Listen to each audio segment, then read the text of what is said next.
you know, tour stops or lyrics are pop. Sometimes I come back and I'm like, busy, where they? Oh, they're Australia. Oh, damn. We don't bring the guns here. We don't manufacture guns or bullets. But we are the ones pulling the triggers. Wha Gwaan Munchy. Miss Munchy, what we tell him? I hear me, Miss Munchy. People that laugh with Munchy. Miss Munchy. Are you run the thing, so watch out now. You know me, I say Munchy. Yell up Munchy. Wha Gwaan Munchy.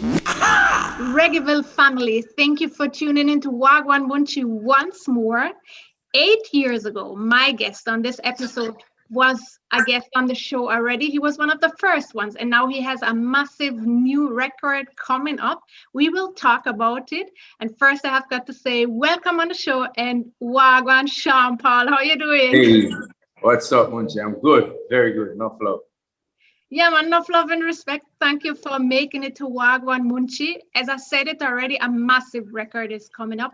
Live and Livin', 16 tracks, 21 feature guests, all in one. Young talents like Skilly Bang, Ching Ching, Intense, but also veterans like Buju Banton, Dama Junagang Marley. So it's a crazy collaborative effort we're looking forward to. And it's been 7 years since you last released an album. Yeah. Why did it take you 7 years to come up with this project now? And why are you dropping this project in a pandemic where no dance and I keep no part and I really there is no tour you can go on? Well, you know, a bus driver needs to drive people to where they're going, you know what I mean? And a taxi driver needs to do that work when he, you know, if he can. And so part of the work of a taxi driver is to be on time and to take somebody where they're going. But sometimes, you know, you can't take somebody where you're going, but you need to still be on time. So that's what I'm doing. I'm making music. I can't tour. I can't be on time in that respect, but I can be on time in giving music. You know, the last album was 7 years ago. About 2 years ago, I released, or maybe 3 now, I released what you call it, an EP? Yeah. So that EP was at a time where I was kind of in a turmoil. My father was in a hospital and he passed away subsequently. And so, you know, I'd want to put out a full album at the time, but it ended up being just the prequel, which was, you know, something to tell people that there's other things to come. That had a lot of host of hit artists on it. Becky G, Dua Lipa, you know, Jane Aiko, Baga something. So, I mean, over the years, been talking with people like Shaggy, Junior Gang, even Buju, and they've been putting that seed in my head as for, you know, yo, they've been planting the seed saying, yo, we all need to do more work with each other. So during the pandemic, about 5 months, I was like, you know, I can't manage to even go studio or say nothing. I'm listening right now, you know. And then after that 5 months, I kind of gathered some confidence and said, let me go back to the studio. You know, I'm somebody who has asthma, so I was kind of very fearful, I guess you could say. Not fearful, but being aware of what was happening. Mm-hmm. So after that time, I went back to the studio and started to work on some songs that I had in the catalog that I hadn't finished or I had put out and really didn't get promoted, such as the song with Mavado, another song with Squash. Those songs have been out in the past 2 years, but because of what happened in my family, the focus was kind of messed up. So I used this opportunity to kind of bring those songs back into focus and just do some new works, you know what I mean? So new stuff with Intense and Skilly Bang and Massacre, new works with Suku from Ward 21, Busy Signal, Buju Banton, but some other works are on it from before, like as I said, the work with Squash, Mavado. There's a song that me and Saran have been working on this album, which is finally done. So just feeling good about it. I have 2 albums ready. The reason I'm letting go 2 albums right now is just truly because you know, a tour stops, so lyrics are pop, an album of a drop. That's it.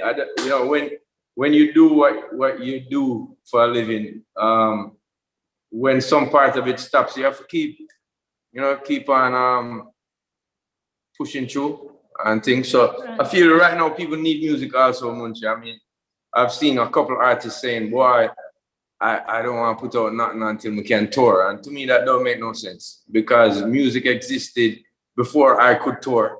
I was doing music, and that's what led me to touring. So in the future, when the thing clear up and things are back to what they call more normal, you know, we can do concerts and things like that. That's good. I mean, this work will be there, and I'll be able to tour them time. That now I'm doing virtual shows, not really a lot, but one or two. There's one coming up on April 10th that people can catch me doing some of these new songs and of course some of the hits on it. Nice. We can definitely look forward to that. You mentioned the people or some of the people already that are featured on the album. And at the same time, you mentioned, for instance, Dua Lipa that you did No Lie with some years ago. You did stuff with David Guetta throughout these last years with Wiley and Steph London.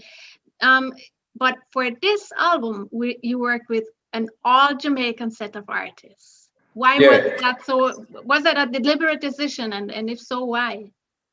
Definitely deliberate because, I mean, you know, first of all, I tour 6 months out of the year and I'm not able to come back and find everybody at the time. Sometimes I come back and I'm like, busy, where they? Oh, they're Australia. Oh, damn.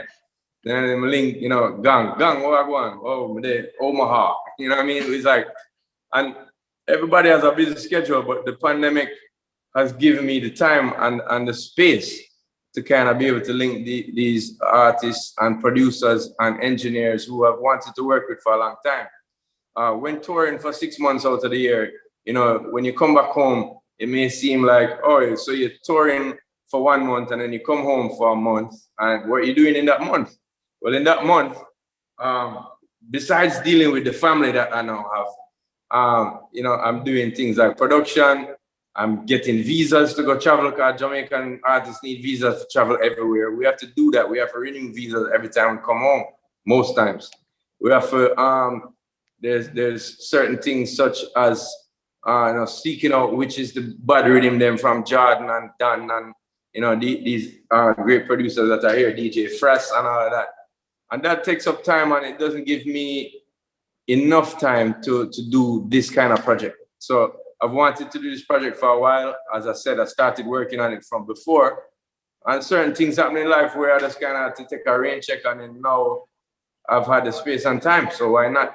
You know? Live and Livin, this is where you will find all the songs. We will talk about it a bit more in just a few from now. As I said, 22, including you, of course, of the finest DJs Jamaica has to offer, all compiled in this project together. And of course, I have to use the opportunity and remember the godfather and the pioneer of toasting, Daddy U-Roy. Yes, sure. Who sadly passed away. Rise in power, rest in peace. And at the same time, of course, Bunny Wailer. We have to send out the condolences to the family and friends as well. Those are tragic news that reached us in the last few weeks. We put together some pictures for that news. We give you all the information in a new segment that we now have on YouTube, which is called In the News. So if you want to read the condolences, words that were sent out, etc., all the infos are compiled there. You can find it on the Reggaeville YouTube channel. And of course, luckily, we have good news as well that I want to share with you because Rastafari Way, the song by Teacha Dee, made it onto the new James Bond movie that's coming up this fall. And this is also a good news that we have in the news segment. Well, so many people ask me, teacher, how can I become? The blessings just a flow and they are yearning for some. They want to know how they can become a Selassie son. So I told them all is welcome, but you know, stepping out of Babylon, the struggle is real. They'll take you, put you on a mountain and try, give you a deal. Your best friend's turning against you, tell me, how would you feel? Can't trust them to prepare your meal for real. It's not an easy road when you're born out of Babylon, say. Babylon, say. It's not an easy road when you're choose Rastafari way, far way. Your friends say you crazy, family say you mad. You might lose the 9 to 5 work where you are. It's not an easy road when you choose Rastafari way, far way. Live and Livin, the new album by Sean Paul, coming up on March 12th. So this Friday, look out for it. We mentioned already a whole lot of artists, all Jamaicans, but I must say there is no woman on the record. And even though I know that you have a lot of respect for your fellow female artists, you mentioned Coffee and Shensia also in relation to this release. But why are there no women on the album, Sean? I think that the women have been doing phenomenal in the past 4 to 5 years. And so on their own, they're doing their thing. I must big up the fact that I do have Shensia and Jada Kingdom on my next album coming in May. So I'll tell you about that soon.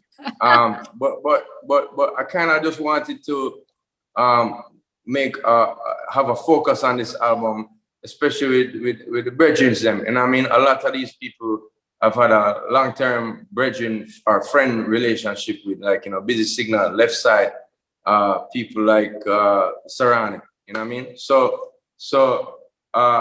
it's something I've just wanted to do for the longest time, which I haven't been able to.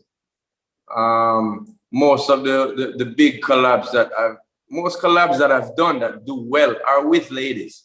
Sasha, Beyonce, Blue Cantrell, you know, the list goes on. Keisha Cole, coming down to these times, Dua Lipa, Sia. So seeing that and realizing that you know, most of those songs are the ones that will do well with numbers and actually sell and stream for these companies. And seeing being that this is my label, my production, I can do what I want to do on it.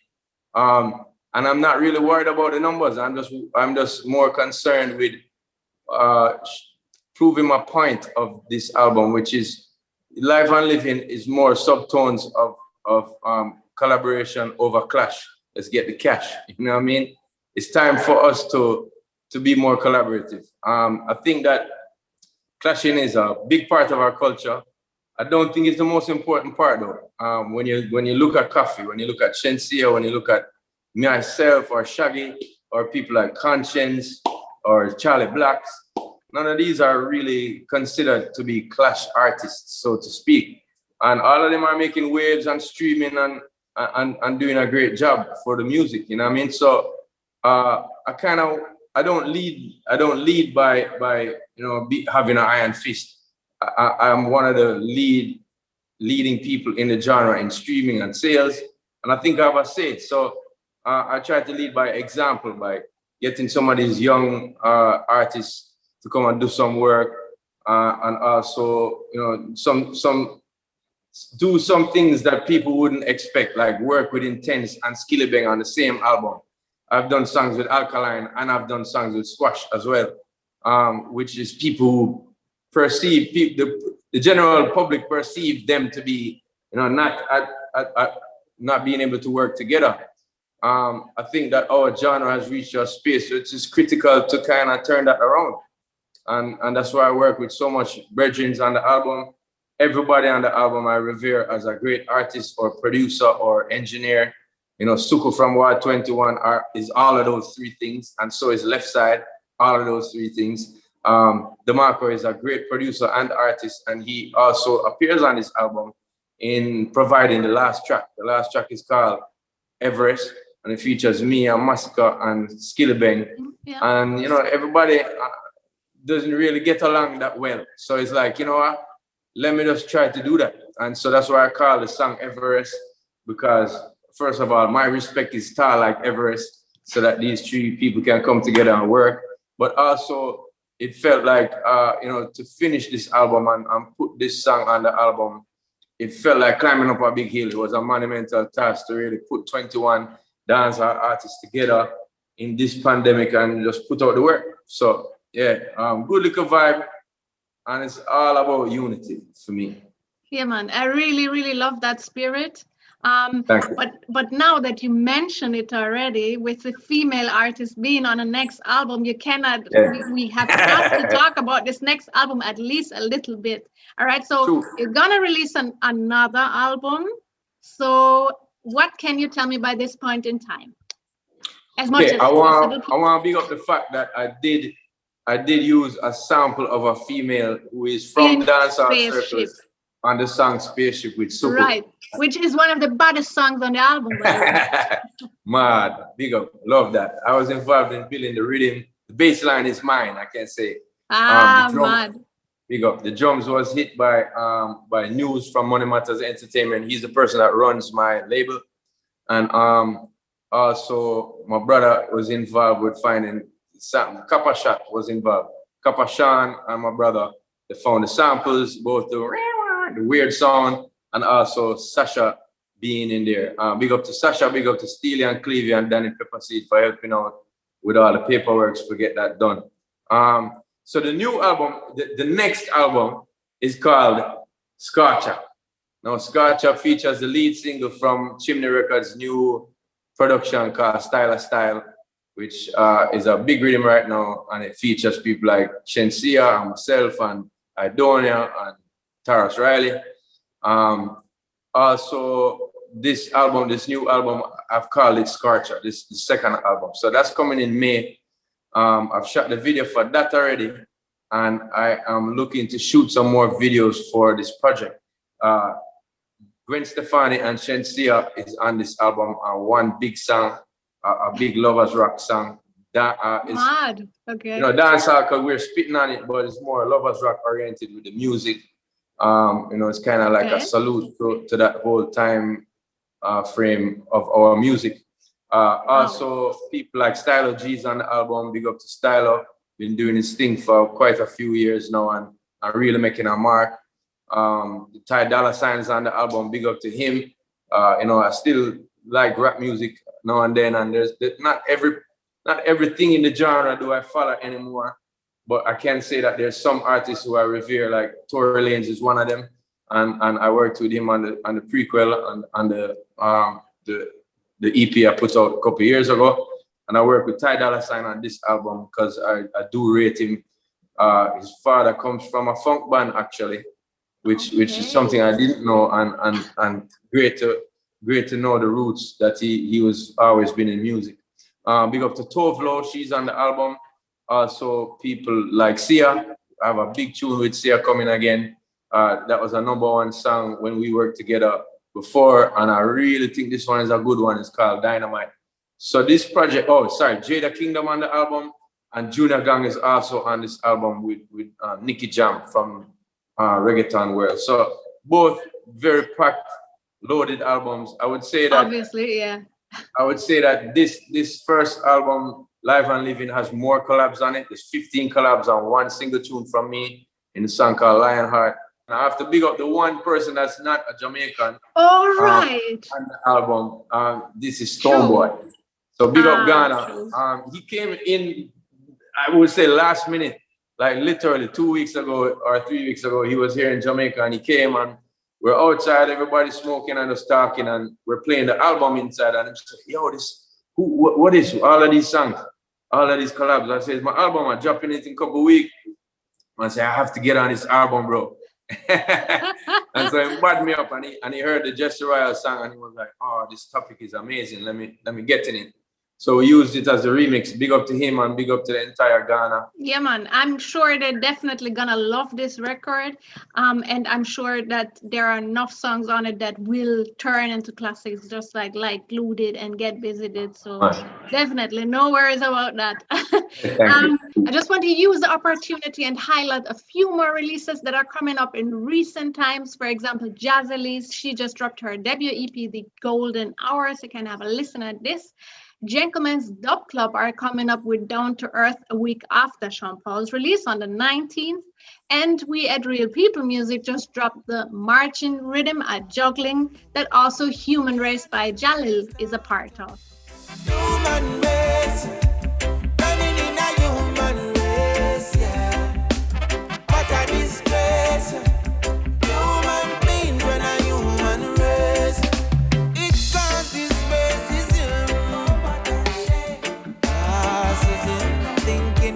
better than your neighbor. Ism, schism, races, losing and winning. I'm longing to see this long lost unity, where a rich man, a poor man has no identity. Human race, running in a human race, yeah. What a disgrace. Human beings when a human race.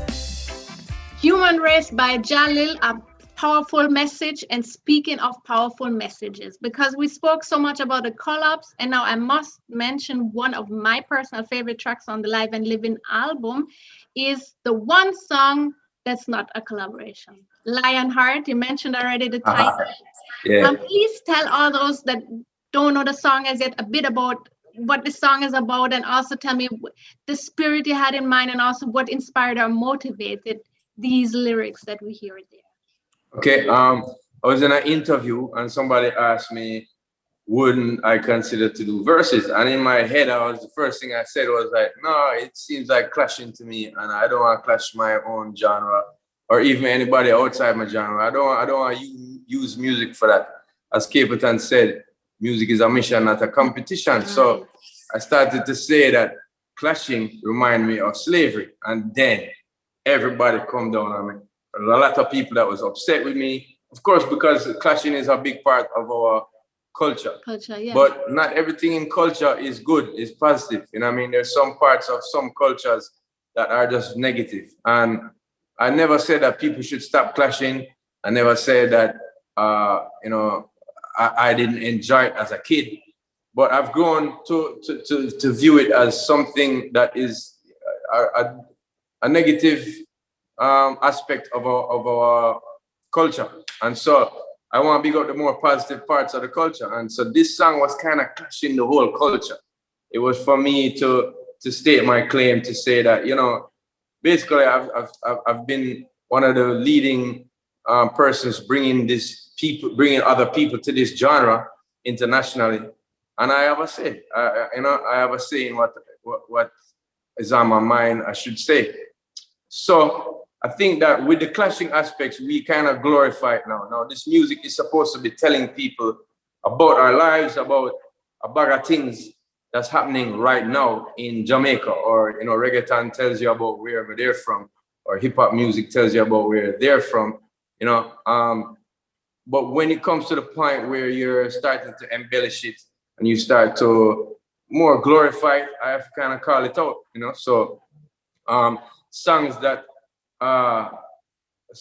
have to do with violent content, I'm trying to stay away from right now, and I'm trying to make that statement in Lionheart, and also with Guns and Navarone.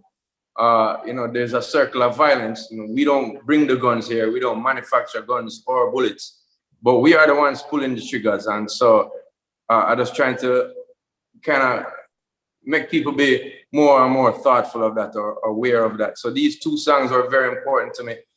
Mm-hmm. Yeah. And I mean, this project is like living example of unity in dancehall. So yeah, thank you for contributing that to the mission. I said Lionheart is one of my favorite songs. Do you have a favorite track or favorite on there? Yeah. I really like Spaceship a lot. Yeah, me it's too. a vibes tune, Yeah. and it is really old school reminiscent, but it feels new. And also Lionheart's a big one for me, for sure. Nice. Lionheart was the one that kind of started off the whole album, to tell the truth. I had songs I was gonna put out as singles throughout the year, and then I just decided after I did Lionheart, I want to put a whole album together and just do it that way. Nice, wonderful. So now you know a lot about album already. You can look forward to March 12th, Friday, the album Live and Livin by Sean Paul coming. And then if that is not enough for you, then we have the next one coming up in May. Sean Paul, thank you so much for taking the time for sharing with us both these albums, and also for sharing with us and being part of this interview, and Wha Gwaan Munchy once more. I have nothing left to say, but wish you all the very best for you personally, and of course these two records coming up. Munchy, thank you very much. Salute you. Thank you for the time. And for everybody watching and tuning in, you know, keep supporting Munchy. She reports the real deal in dancehall. And over the years, you've been a supporter and someone we can rely on. So I thank you very much. Enough love, yeah? Thank you so much. It was my pleasure. Wha Gwaan Munchy.